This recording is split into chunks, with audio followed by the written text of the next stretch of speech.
I have no doubt in my mind that we achieved total surprise, and those strikes across those 9 terror hubs left more than 100 terrorists killed, including high-value targets such as Yusuf Azhar, Abdul Malik Rauf, and Mudassir Ahmed that were involved in the hijack of IC-814 and the Pulwama blast.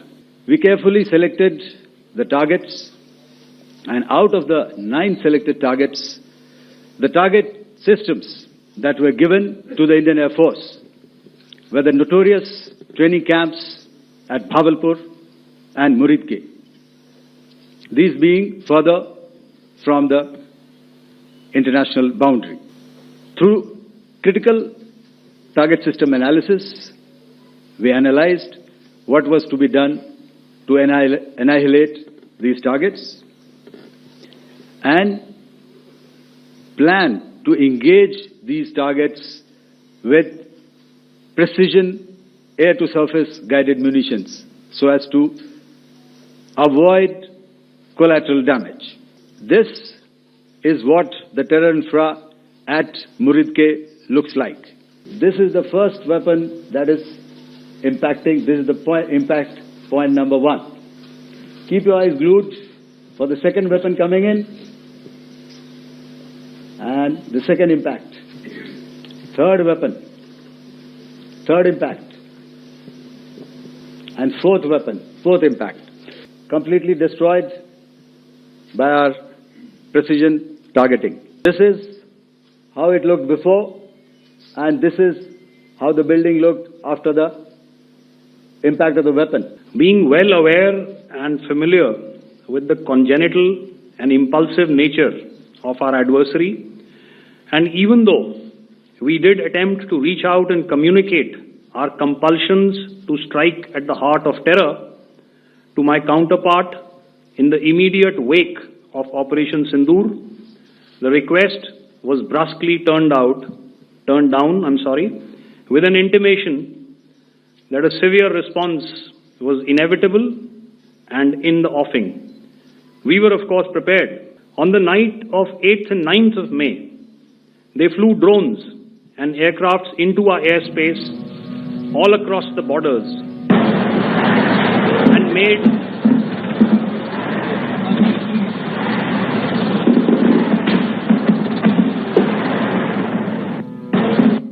and made largely unsuccessful attempts to target numerous military infrastructure.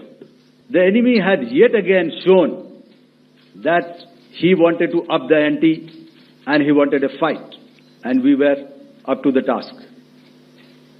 In a measured and calibrated response, we once again targeted his military installations, which included his SAM sites at Malirkant. This also included his surveillance radar sites.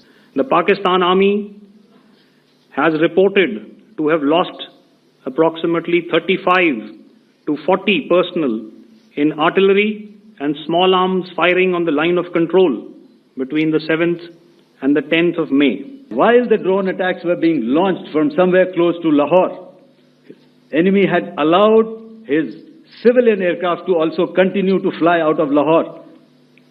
Not only his own aircraft, but international passenger aircraft, which is quite insensitive, and we had to exercise extreme caution, even at the cost of some tactical disadvantage, to ensure that there is no damage to any of the civilian aircraft. In a swift, coordinated, calibrated attack, we struck his air bases, command centers, military infrastructure, air defense systems across the entire Western Front. The bases we struck include Chaklala, Rafiki, and mind you, Chaklala is Islamabad. Rahim Yar Khan, Sakar, sending a clear message that aggression will not be tolerated. This was followed by strikes at Sargoda, Bholari, Jacobabad,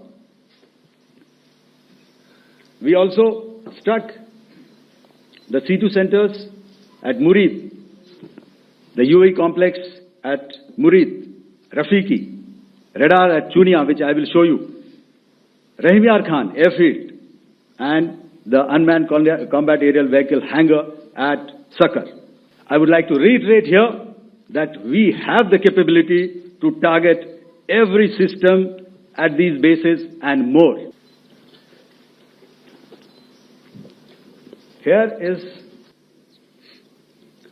the Chunia air defense radar, which was taken out on 7th and 8th. Arifwala air defense radar. And if you see this blown up repairing going on, Rahimyar Khan, this is the area we have struck. Chaklala airfield, after it was struck, this is the aftermath, completely burnt out. Bolari airfield, aircraft hangar, Jacobabad. The Indian Navy's Carrier Battle Group, surface forces, submarines and aviation assets were immediately deployed at sea with full combat readiness in concert with the joint operation plan of the Indian Defence Forces. Our forces remained forward deployed in the Northern Arabian Sea in a dissuasive and deterrent posture with full readiness and capacity to strike select targets at sea and on land, including Karachi at time of our choosing. Along with the kinetic actions by the Indian Army and Indian Air Force, the overwhelming operational edge of Indian Navy at sea contributed towards Pakistan's urgent request for a ceasefire yesterday. I received a message on hotline from my counterpart in Pakistan seeking my willingness to communicate. My communication with the Pak DGMO was conducted at 15:35 hours yesterday and resulted in cessation of cross-border firing and air intrusions by either side with effect from 1700 hours 10th of May after he proposed that we cease hostilities.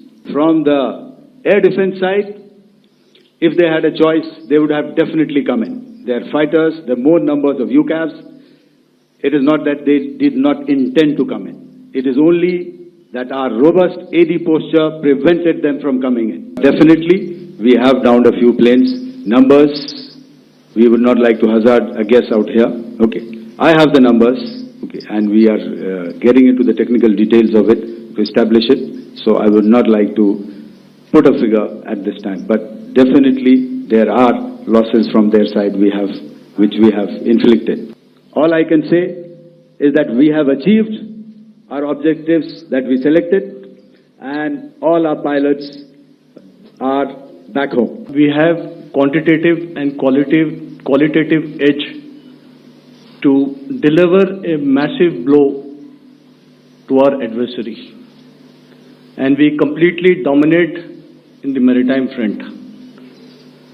Indian Navy's action is part of the escalation ladder mechanism which we have worked out amongst three services. This time, if Pakistan dare take any action, and Pakistan knows it, what we are going to do. For more updates, follow us on Facebook, subscribe our YouTube channel, get the latest update on www.daily-sun.com.